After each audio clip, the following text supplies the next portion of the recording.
Hello mga idol, magandang araw sa inyong lahat. Mayroon lang sana akong i-share sa inyo tungkol sa parking dito sa Makati.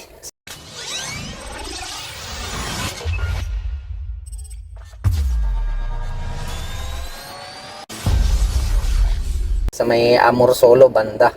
Sa street parking lang ito. May bago silang policy. Dati naman kasi nagbabayad ka sa ticket lang mismo sa mga parking attendant. So ngayon sa mga kapwa ko driver, nagbago na ngayon na magbabayad na po tayo doon sa machine. Doon lang din sa street na malapit sa gilid ng parking lang din mismo magbabayad. So kaso lang kung una mo pa lang talaga magbayad doon sa machine, malilito ka.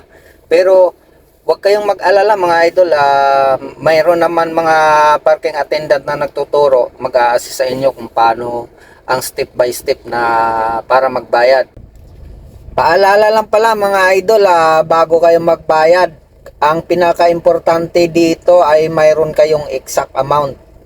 Halimbawa, yung 2 hours nila, yung babayaran mo doon ay 60 pesos. Yung 3 hours naman ay 70 pesos. Pero yung problema doon, yung machine nila talagang hindi nagsusukli. At hindi rin tumatanggap ito ng coins na 10 tsaka 5. Ang tinatanggap lang po nila ay 20 pesos na coins. So, ang 60 pesos mo, ang babayaran mo talaga ay 70 pesos. So, hindi na magsusukli yun, yung machine.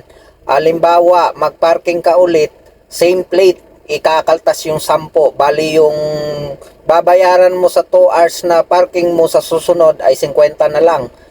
Pero kung ibang sasakyan yung dala mo, sa susunod mo na parking, ay hindi talaga nila ikakaltas yung 10 peso. Bali, same plate nga po yung kailangan doon. So, yun na nga mga idol, no?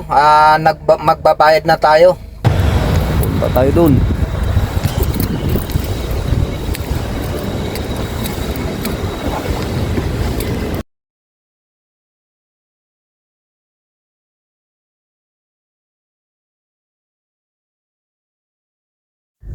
Ito po yung 7 step na gagawin natin mga idol bago tayo magbayad.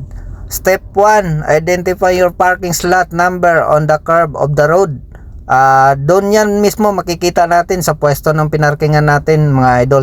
Step 2, choose the parking pay option. Depende yan kung saan po kayong lugar nakapark. Step 3, input your vehicle plate number. I-input mo daw yung plate number mo mga idol.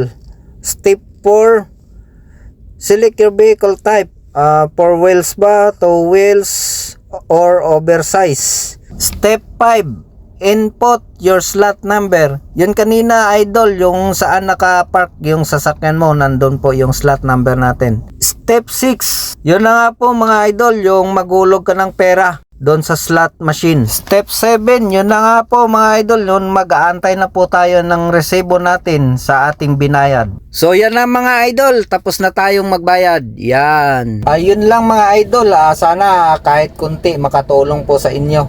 Sa mga kapwa driver ko lang na nagpapadpa dito sa Makati. Madalas dito yung bayaran sa parking talaga machine na. Kaya sana makatulong po ang video na ito. Thank you for watching mga idol. Huwag kalimutan mag-subscribe sa aking YouTube channel, mag-like and share. Thank you and God bless sa ating lahat at keep safe.